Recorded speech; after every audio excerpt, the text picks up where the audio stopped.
27 સપ્ટેમ્બરથી 5 ઓક્ટોબર વચ્ચે પણ ગાજવીજ સાથે રાજ્યના કેટલાક ભાગોમાં વરસાદ પડવાની શક્યતા છે। તારીખ 10, 11 અને 12 ઓક્ટોબરમાં પણ બંગાળ ઉપસાગરમાં ચક્રવાત બનવાની શક્યતા રહેલી છે। દરિયા કિનારે ભારે પવન ફૂંકાતો જોવા મળશે। 27 સપ્ટેમ્બરથી 5 ઓક્ટોબર વચ્ચે ગાજવીજ સાથે કેટલાક ભાગમાં વરસાદ થવાની શક્યતા રહેશે। ગાજવીજ વધારે છે અને તારીખ 10, 11, 12 ઓક્ટોબરમાં બંગાળ ઉપસાગરમાં ચક્રવાત બનવાની શક્યતા રહેશે। આ ચક્રવાતની અસરના કારણે દરિયા કિનારે ભારે પવન ફૂંકાશે। સપ્ટેમ્બરમાં બનતી સિસ્ટમો છે 10, 11 ઓક્ટોબર સુધી દરિયા કિનારે ભારે પવન ફૂંકાશે। તો અંબાલાલ પટેલે પૂરની પણ આગાહી કરી છે। મધ્ય ગુજરાતના ભાગોમાં 12 ઇંચ જેટલો વરસાદ વરસશે, જેના કારણે પૂરની પરિસ્થિતિ સર્જાશે। નાની નદીઓમાં પણ પૂરની શક્યતા રહેશે। પૂર અંગે જોઈએ તો મધ્ય ગુજરાતના ભાગોમાં લગભગ 12 ઇંચ જેવો વરસાદ થવાની શક્યતા છે। કેટલાક ભાગ પૂરની સ્થિતિ રહેશે। પંચમહાલના ભાગોમાં લગભગ 2 થી 4 ઇંચ જેવો વરસાદ થવાની શક્યતા છે। નાની નદીઓમાં પૂર આવવાની શક્યતા રહેશે। આ ઉપરાંત મધ્ય ગુજરાત કેટલાક ભાગોમાં ભારે વરસાદ થતાં નાની નદીઓમાં પૂર આવવાની શક્યતા છે। એટલે એક પછી એક તો ભારે વરસાદને કારણે નર્મદા ડેમના સ્તરમાં પણ વધારો થઈ શકે છે। અંબાલાલે કહ્યું કે વરસાદ પૂરની સાથે ભારે પવન લઈને આવશે। વરસાદ કૃષિ પાકો માટે સારો સાબિત થશે। નર્મદા નદીના જળસ્તરમાં વધતા બંધની ઊંચાઈ પણ વધી શકે છે, એટલે હજુ વરસાદ ગયો નથી, પરંતુ આ વરસાદ પૂર સાથે સાથે પવનનો સપાટો પણ લાવશે। તારીખ 13મી સપ્ટેમ્બરનું વરસાદી પાણી કૃષિ પાકો માટે સારું ગણાશે। અન્ય સમાચાર, પંચમહાલથી પાનમ ડેમમાં પાણીની આવકમાં વધારો થયો છે। ઉપરવાસમાં વરસાદને કારણે પાણીની આવક વધી છે। પાનમ ડેમના 5 દરવાજા ખોલાયા છે। ડેમમાં 40,000 ક્યુસેક પાણીની આવક છે। 42,000 ક્યુસેક પાણી નદીમાં છોડવામાં આવી રહ્યું છે। પાનમ ડેમના દ્રશ્યો આપ જોઈ રહ્યા છો કે જ્યાં આગળ સતત આવક વધવાને કારણે ડેમના દરવાજા ખોલી દેવામાં આવ્યા છે। પાણી હાલમાં છોડવામાં આવી રહ્યું છે અને નીચાણવાળા વિસ્તારો જે છે આસપાસના તે તમામ વિસ્તારોને એલર્ટ પણ રાખવામાં આવ્યા છે।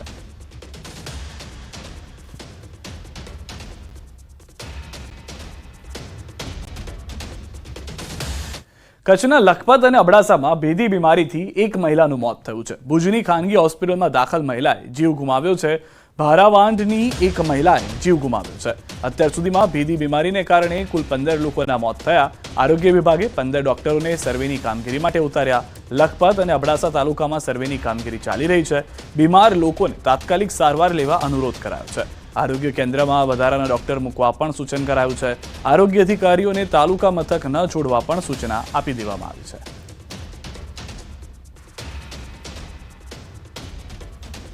તો કચ્છ જિલ્લાના લખપત અને અબડાસામાં ભેદી બીમારીને લઈ રાજ્યમંત્રીઓ એક્શનમાં આવ્યા છે। આરોગ્ય મંત્રી ઋષિકેશ પટેલ કચ્છ જવા રવાના થયા। રાજ્ય શિક્ષણ મંત્રી અને કચ્છના પ્રભારી મંત્રી પ્રફુલ્લ પાનસેરિયા પણ કચ્છ જવા રવાના થયા। લખપત અને અબડાસામાં શંકાસ્પદ તાવની સ્થિતિને લઈને મુલાકાત કરશે। કચ્છ જિલ્લા વહીવટી તંત્ર સાથે આરોગ્યની વર્તમાન સ્થિતિની સમીક્ષા કરશે।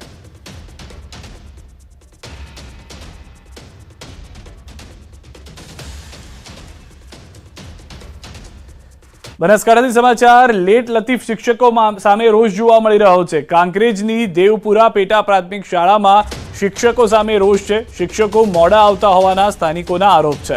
11:30 સુધી શિક્ષકો શાળાએ ન પહોંચ્યાના આક્ષેપ। ગ્રામજનોએ શિક્ષકોનો ઉધડો લીધો છે।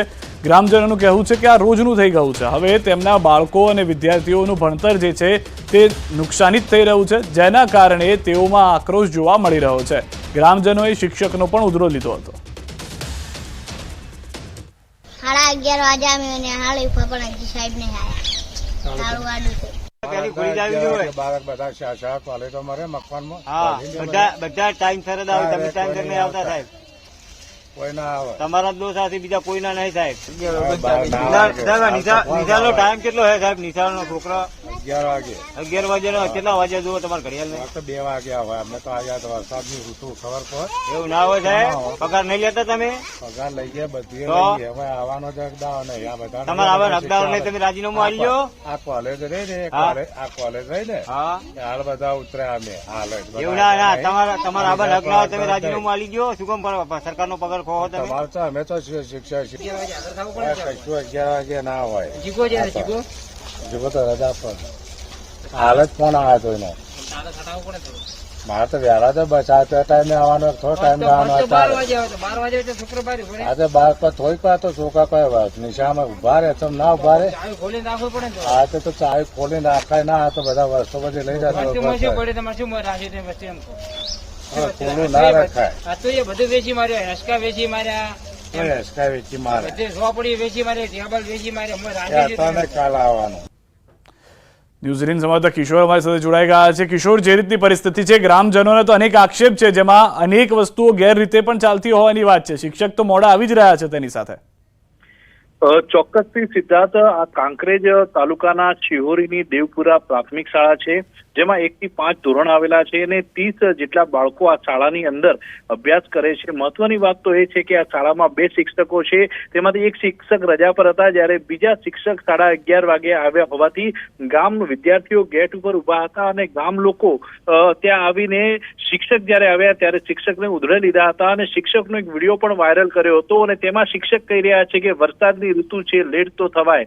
મહત્વની વાત તો એ છે કે 10:30 વાગે પ્રાથમિક શાળાઓ શરૂ થઈ જતી હોય છે, ત્યારે આ શિક્ષક 1 કલાક લેટ આવતા હોય તેવા આક્ષેપો ગામ લોકો કરી રહ્યા છે અને શિક્ષક સ્વીકારી રહ્યા છે કે વરસાદ છે તો લેટ થવાય તેવા ઉડાઉ જવાબ પણ શિક્ષક આપી રહ્યા છે. મહત્વની વાત તો એ છે કે જે ગ્રામીણ વિસ્તારોમાં જે સિદ્ધાર્થ શાળાઓ ચાલતી હોય છે તે અનેક એવી જ્યાં 1 થી 5 ધોરણની અને ઓછા વિદ્યાર્થી વાળી શાળાઓ હોય છે, ત્યાંના શિક્ષકો લેટ આવતા હોવાના આક્ષેપો થતા હોય છે અને ગામ લોકો દ્વારા રજૂઆત પણ કરવામાં આવી છે જિલ્લા શિક્ષણ અધિકારીને, પરંતુ હજુ સુધી કોઈ પગલાં લેવાયા નથી. સિદ્ધાર્થ, સૌથી વધારે મહત્વની વાત કિશોર એ પણ જે વિડીયોમાં એવું પણ કહેવામાં આવી રહ્યું છે કે પુસ્તકો વેચી કાઢ્યા છે, તમે હિંચકા વેચી કાઢ્યા છે, એટલે કે સરકારી જે પ્રોપર્ટી હતી, દસ્તાવેજો હતા, તેને પણ વેચવાની વાતો કરી છે વિડીયોમાં. તો સિદ્ધાર્થ, જે ગામ લોકો છે તે લોકો દ્વારા અનેક આક્ષેપો આ જે શિક્ષક છે એટલે કે જે આ શિક્ષકનું નામ કાંતિલાલ પટની છે, તેઓ જ આ શાળાના આચાર્ય પણ છે અને અભ્યાસ પણ વિદ્યાર્થીઓને કરાવે છે, એવા અનેક આક્ષેપો તો વાયરલ વિડીયોમાં કરવામાં આવ્યા છે, પરંતુ શિક્ષણ વિભાગ દ્વારા જો તટસ્થ તપાસ કરવામાં આવે તો સામે આવી શકે છે કે કેટલી સરકારી વસ્તુઓ વેચવામાં આવી છે. સિદ્ધાર્થ, આભાર સમગ્ર માહિતી બદલ. તું જે રીતે કિશોરે હાલમાં જણાવ્યું કે એક તો ખુદ આચાર્ય હોવા છતાં મોડા આવી રહ્યા છે, જેઓએ સમયનો પાઠ વિદ્યાર્થીઓને ભણાવવાનો હોય તેઓ ખુદ સમયના એ પાઠ નથી ભણી રહ્યા, તે પણ અહીંયા સ્પષ્ટ જોવા મળી રહ્યું છે. માફી માંગવાની તો વાત દૂર રહી, દાદાગીરી કરતા જોવા મળી રહ્યા છે કે મોડું તો થશે, 11 વાગે તો શાળા નહીં જ ખુલે.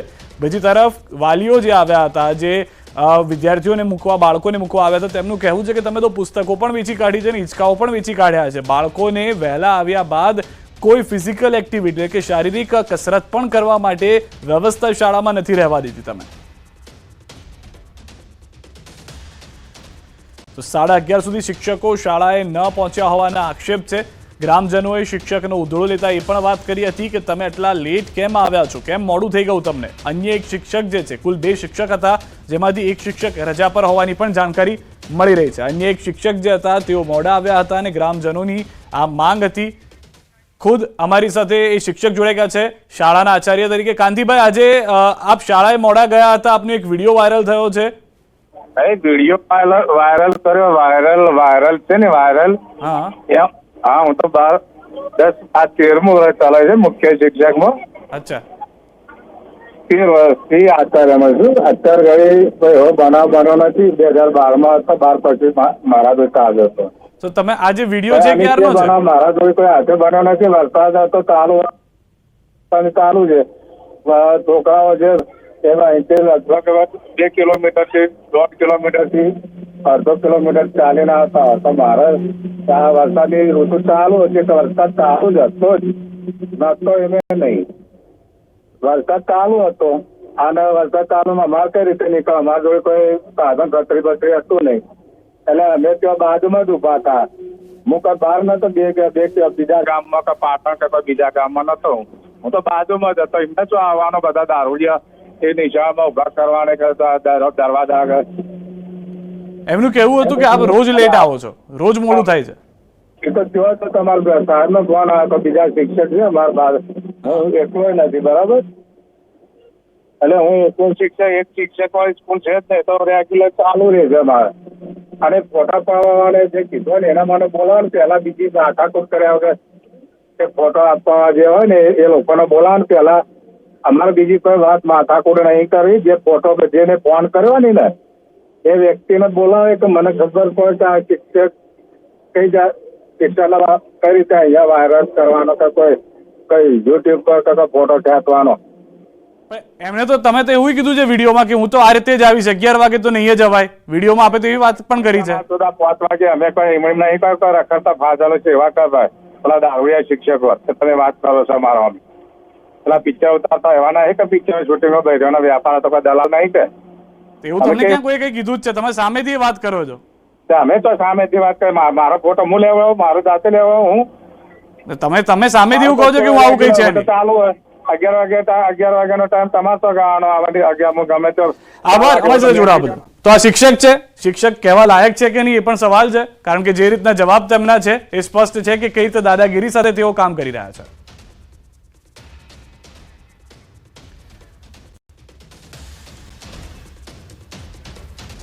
તો આ શિક્ષકને આપણે સાંભળ્યા કે જેઓ ખુદ દાદાગીરી કરતા હતા. વાત કરતા પણ તેઓ કહી રહ્યા છે કે આ રીતે જ થશે. જે લોકોએ પણ મારો વિડીયો વાયરલ કર્યો છે તેઓને પણ તેઓ ચીમકી આપી રહ્યા છે. ન્યૂઝ 18 ગુજરાતી સાથે વાત કરતા તેઓ એ પણ વાત કરી કે કનુભાઈ પણ અમારી સાથે જોડાઈ ગયા છે. કનુભાઈ, શિક્ષક સાથે અમે વાત કરી, તમે આ વિડીયો વાયરલ કર્યો છે કે કેમ, ક્યારની ઘટના છે તે વિશે પહેલા જાણકારી આપશો. આજ તારીખે 11:30 ની આજનો જ છે? આજનો જ છે હો સાહેબ. અને એક શિક્ષક તેવું કહે કે હું પહેલી વાર આ રીતે મોડો થયો, રોજ તો હું ટાઈમે જ આવું છું. ના સાહેબ, ઈ છે ને 1 વાગે આવે ને 2 વાગે આવે ને 3 વાગે આવે ને સાહેબ. અમારે 40 છોકરા વિદ્યાર્થીઓ ભણતા હતા, એની જગ્યાએ અત્યારે 15 હાજર છે. કેટલા વર્ષથી આજે સાહેબ ત્યાં શિક્ષક તરીકે? 10 વર્ષથી છે સાહેબ. 10 વર્ષથી આવી જ તકલીફ છે? હા, 10 વર્ષથી સાહેબ આની આ તકલીફ છે અમારે. અને તમે અથવા કોઈ અન્ય ગ્રામજન એવું પણ કહેતા હતા કે પુસ્તક વેચી કાઢે છે, હિંચકા વેચી કાઢ્યા છે, એવી કોઈ વાત થઈ છે? સાહેબ કશું અંદર છે જ નહીં નિશાળને. અચ્છા. અને આ શિક્ષકનું વર્તન આ રીતનું જ છે? આનું આજ છે સાહેબ, તમે વિડીયો જોઈ લેજો સાહેબ. આવું બોલે જ છે અને મગજમાં શું છે ખબર પડતી નથી. એની મારી કોઈ બદલી કરાવવા વાળી તાકાત નથી, આવું બધું કહે છે. તમે કોઈ ફરિયાદ કરી છે? પડી જાય સાહેબ. તમે કોઈ ફરિયાદ કરી છે? ના, કશું કોઈ ફરિયાદ નહીં કરી હો સાહેબ. અચ્છા. અને દર વખતનું વર્તન સાહેબનું આ રીતનું જ છે શિક્ષકનું? આનું આજ છે સાહેબ. ઠીક છે, આભાર અમારી સાથે જોડાવા બદલ, વાતચીત કરવા બદલ. તો શિક્ષક રોજ મોડા આવે છે, જે સ્થાનિક છે તેમનું કહેવું છે તેમનું વર્તન ખૂબ જ ખરાબ રીતનું છે. અત્યારે જે રીતે દાદાગીરી કરતા વિડીયોમાં જોવા મળી રહ્યા છે, જે રીતે ન્યૂઝ 18 ગુજરાત સાથે ફોન પર વાત કરી અને દાદાગીરી કરતા જોવા મળ્યા, તેવી રીતે જ તેઓ સ્થાનિકો સાથે પણ વાતચીત કરી રહ્યા છે. અને 10 વર્ષથી એકની એક જ શાળામાં શિક્ષક તરીકે, આચાર્ય તરીકે છે, એ કહેવું પણ થોડું શરમસાર કરતી ઘટના છે કે આવા વ્યક્તિઓ તરીકે, આચાર્ય તરીકે પણ જોવા મળી રહ્યા છે. સુરેન્દ્રનગરથી સમાચાર. તસ્કરો બેફામ બન્યા છે. 2 રહેણાંક મકાનોમાં ચોરીને આપ્યો છે અંજામ. 3 બુકાનીધારી શખ્સોએ કરી છે ચોરી. તસ્કરીની ઘટના સીસીટીવીમાં કેદ થઈ છે. 2 મકાનમાંથી 5,75,000નો મુદ્દામાલની ચોરી કરી, રોકડ અને દાગીના ચોરી કરી તસ્કરો ફરાર થઈ ગયા. તો 2 દ્રશ્યો આપ જોઈ રહ્યા છો. એક તરફ સીસીટીવીની ઘટના, બીજી તરફ જે પરિસ્થિતિનું નિર્માણ થયું છે જ્યારે બાદમાં પહોંચ્યા હતા, આ આખો વિડીયો શૂટ કરવામાં આવ્યો છે. 2 મકાનમાંથી 6.5 લાખના મુદ્દામાલની તસ્કરી થઈ છે, રોકડ અને દાગીનાની ચોરી કરી ફરાર થઈ ગયા છે ચોર.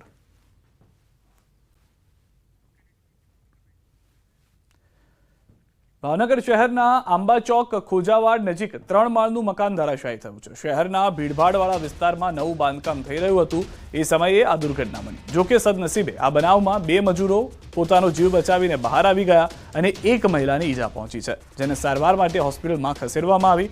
રિનોવેશનની મંજૂરી મહાનગર પાસેથી મેળવીને બાંધકામ થઈ રહ્યું હતું.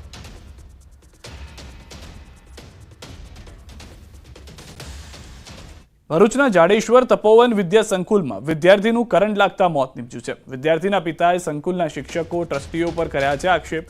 શાળામાં ગણપતિના પંડાલ ખાતે વિદ્યાર્થીઓ ગણેશના સાઉન્ડ માટેની તૈયારીઓ કરી રહ્યા હતા. તેવામાં 20 વર્ષીય પ્રિન્સ પાઠકને સાઉન્ડને વિસ્તાર અડી જવાને કારણે કરંટ લાગતા ઘટના સ્થળે જ મોત નીપજ્યું છે. સાથી વિદ્યાર્થીઓએ કોલેજના પ્રિન્સિપલને જાણ કરતા પ્રિન્સિપલે તેમના પરિવાર તથા પોલીસને જાણ કરતા ઘટના સ્થળે પહોંચી આવ્યા હતા. વિદ્યાર્થીને વધુ તપાસ માટે નજીકની ખાનગી હોસ્પિટલમાં ખસેડાયો છે. આ આખા બનાવને પ્રિન્સિપલના અને જે આચાર્ય હતા તેઓએ પણ વાત સાથે વાલીને કરી હતી. તો આ તરફ પ્રિન્સના પિતાએ 2 જવાબદારો સામે કાયદેસર કાર્યવાહી થવી જોઈએ તેવી માંગ કરી છે. અહીંયા સવારે 6:30 અમારો પ્રિન્સ પાઠક નામનો વિદ્યાર્થી હતો, તેને કરંટ લાગ્યો અને અકસ્માત અહીંયા થયો છે. તમારી સામે તમે જ્યાં જોઈ રહ્યા છો ત્યાં, અને અકસ્માત દુઃખદ ઘટના ઘટી છે અને એ દીકરાને દીકરો દિવંગત થઈ ગયો છે। हमारा भांजा बताया कि उसको करंट जोड़ने के लिए भेजे थे लोग। सुबह 6 बजे यहाँ संध्या होती है, सारे बच्चे संध्या में गए थे, पूजा करने गए थे, हमारे बच्चे को ये लोग करंट जोड़ने के लिए भेजे थे और करंट लगा, बोल रहे हैं करंट लगने से मरा है। कैसे मरा है हमको नहीं पता है कैसे मरा है, लेकिन एक भी स्कूल का ट्रस्टी, प्रिंसिपल, अध्यापक कोई भी हमको फोन नहीं किया है। મહત્વના અને મોટા સમાચાર। શહેજાદ ખાન પઠાણ ફરી એકવાર એએમસીના વિપક્ષ નેતા બન્યા છે। અમદાવાદ શહેર પ્રમુખ હિંમતસિંહ પટેલે જાહેરાત કરી। તેમણે કહ્યું કે કુલ 18 કોર્પોરેટરોએ ચૂંટણીમાં મતદાન કર્યું હતું, અન્ય 5 કોર્પોરેટરે મતદાન ન કર્યું। તેઓ મતદાન કરવા કોંગ્રેસ કાર્યાલય પહોંચ્યા ન હતા। સ્પષ્ટ બહુમતી સાથે શહેજાદ ખાન પઠાણ ફરી એએમસીના વિપક્ષ નેતા તરીકે યથાવત છે। ગઈકાલે જ મોટી જાહેરાત થઈ હતી અને હવે જાણકારી છે તે પ્રમાણે જાહેરાત સત્તાવાર થઈ ચૂકી છે શહેજાદ ખાન પઠાણના નામની।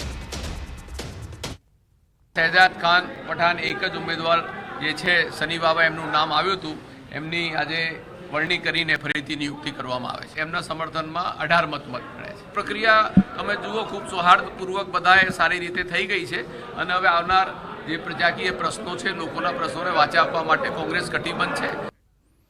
કોંગ્રેસ ધારાસભ્ય અમિત ચાવડાના આરોપ। અમિત ચાવડાએ સરકાર પર કર્યા આરોપ। ગુજરાતમાં ભ્રષ્ટાચાર શિષ્ટાચાર બની ચૂક્યો છે।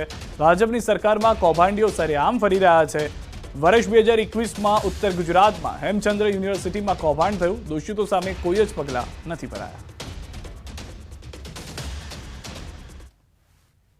આ કૌભાંડીઓની પાછળ એમના છુપા આશીર્વાદ છે, એમને બચાવવાનો પ્રયત્ન થઈ રહ્યો છે અને જે શિક્ષણનું હિત જોખમાતું હોય, જે વિદ્યાર્થીઓ મહેનત કરે છે એમના ભવિષ્ય સાથે ચેડા થતા હોય, જે કૌભાંડમાં કૌભાંડીઓ સામેનો ગુનો સાબિત થઈ ચૂક્યો હોય, તેમ છતાં એમની સામે કોઈ કાર્યવાહી કરવામાં નથી આવતી, એનો સ્પષ્ટ મતલબ છે કે સરકારના આશીર્વાદથી કૌભાંડીઓ આજે છડેચોક ગેરરીતિઓ કરી રહ્યા છે, ખોટું કરી રહ્યા છે, ભ્રષ્ટાચાર કરી રહ્યા છે।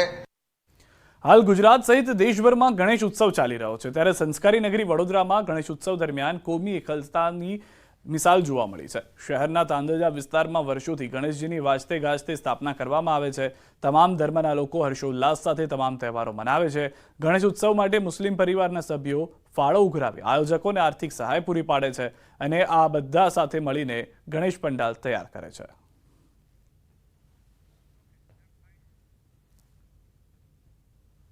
કે તાંદલજા ગામમાં મુસ્લિમ કોમની વધારે વસ્તી છે, તો પણ અમને મુસ્લિમ ભાઈઓનો જ સાથ મળે છે।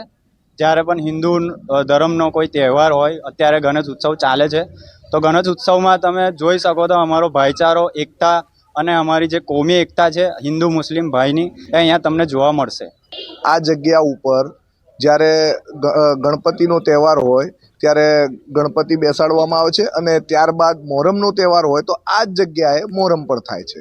એટલે આ એક જગ્યા એવી છે કે એક અમારા આખા વિસ્તાર માટે અમે બધા એમ કહી શકીએ ભાઈ શાંતિ, એકતા, ભાઈચારાનું આ પ્રતીક છે। અહીંયા કોઈ પણ ધર્મ હોય કે કોઈ પણ તહેવાર હોય, દરેક ધર્મના લોકો ભેગા મળીને એકબીજા સાથે સાથ સહકારથી બનાવે છે। અને આગામી ગણપતિ હોય કે પછી મોહરમનો તહેવાર હોય કે ઈદે મિલાદનો હોય, કોઈ પણ તહેવાર અહીંયા હિન્દુ મુસ્લિમ ભેગા મળીને કરીએ છીએ। અમે દરેક ગણેશ પંડાલોની મુલાકાત લઈ અને આયોજકો સાથે ચર્ચા કરી અને સ્વયંસેવકો હાજર રહે અને રાત્રિ દરમિયાન પોલીસ પેટ્રોલિંગ પણ પંડાલો ઉપર ફરતી રહે અને લોકોને સુખ શાંતિનો અનુભવ થાય, સેફટી ફિલિંગ્સ થાય, એવા તમામ પ્રયત્નો પોલીસ દ્વારા કરવામાં આવી રહ્યા છે। હાલ ગણેશ ઉત્સવ ચાલી રહ્યો છે અને સમગ્ર ગુજરાત સહિત આખા દેશના નાગરિકો ધામધૂમથી આ તહેવાર જે છે તે ઉજવી રહ્યા છે। ત્યારે વડોદરા શહેરની વાત કરીએ તો વડોદરા શહેરને સંસ્કારી નગરીની સાથે સાથે ઉત્સવપ્રિય નગરી પણ કહેવામાં આવે છે। ત્યારે વડોદરાવાસીઓ જે છે તે શાંતિપૂર્ણ માહોલમાં તમામ તહેવારોની ઉજવણી કરી શકે તેવા પ્રકારનું એક વાતાવરણ જે છે તે વડોદરા શહેર પોલીસ દ્વારા ઊભું કરવામાં આવ્યું છે। વડોદરા શહેરની સફર બાદ અત્યારે અમે નવાયાર્ડ વિસ્તારમાં આવી ગયા છે અને નવાયાર્ડ વિસ્તારના દ્રશ્યો જે છે તે તમે જોઈ રહ્યા છો કે પોલીસ જે છે તે સતત પેટ્રોલિંગ કરી રહી છે।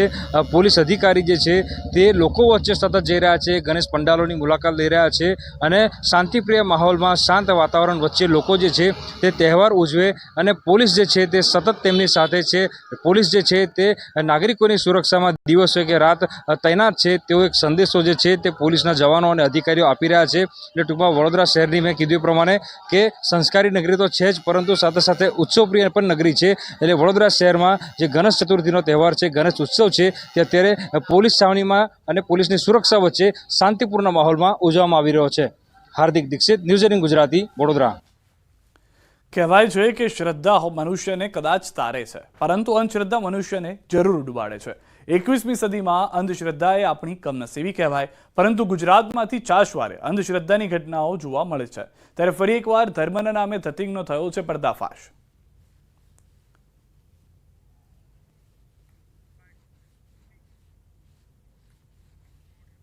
અને માલતીબેને જેના ઘર પછવાડે જે ધૂણીને છે 1.5 ફૂટના અંતરે જે શિવલિંગની મૂર્તિ કાઢી છે, એ ખરેખર આમ જોઈએ તો ધતિંગ કહેવાય.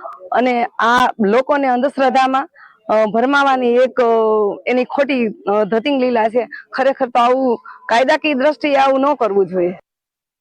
વિડીયોમાં જોઈ શકાય છે કે એક મહિલા ધૂણતી આસપાસના લોકોને જમીન ખોદવાનું કહી રહી છે. જમીન ખોદતા માત્ર 1.5 ફૂટ નીચે શિવલિંગ મળી આવ્યું, જે બાદ મહિલા સ્થાનિકોને અહીં મોટું મંદિર બનાવવા કહી રહી છે.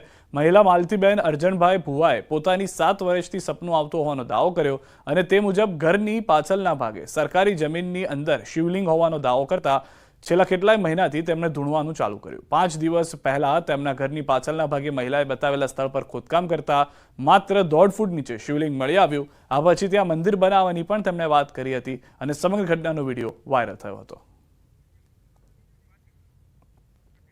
જે સમગ્ર ઘટના મુદ્દે વિજ્ઞાન જાથાને ફરિયાદ મળતા તેઓએ અમરેલી તાલુકા પોલીસ સાથે તેમજ અગ્રણીઓને સાથે રાખી ષડયંત્ર રચનારી આ ઢોંગી મહિલાને કાયદાનું ભાન કરાવ્યું. માલતીબેન અરજણભાઈ ભુવા કે જેઓને 7 વર્ષ પહેલા સ્વપ્નમાં આવ્યું કે ભાઈ મહાદેવ મારા વિસ્તારમાં છે, એવું સ્વપ્ન આવ્યું. આ બધું વિજ્ઞાન જાથા નિંદક સમજે છે. અને બીજું 6 મહિના પહેલા પોતે ધૂણવાનું ચાલુ કર્યું અને આ ઘટના વખતે પોતાના ઘરની પાછળના ભાગમાં સરકારી જમીનની અંદર આ કૌતુક અને તરકટ બહાર પાડ્યું અને પોતે આદેશ આપ્યો કે આનું મોટું મંદિર કરજો અને આની તમે આમન્યા જાળજો અને બેડો પાર, આવા બધા ઉચ્ચારણો કરી અને ખાસ કરીને બંધારણનું અપમાન, લોકોનામાં ભ્રમ નાખવાનો, ચમત્કારને પ્રોત્સાહન આપવાની આવી વાહિયાત વાત કરી છે. અને આ વાહિયાત વાતની પોતે આજે રૂબરૂ આવતા એને કબૂલાત પણ આપી દીધી છે, માફી પણ માંગી છે, ભ્રમ ફેલા માથી ધૂણવાનું કાયમી બંધની પણ જાહેરાત કરી છે.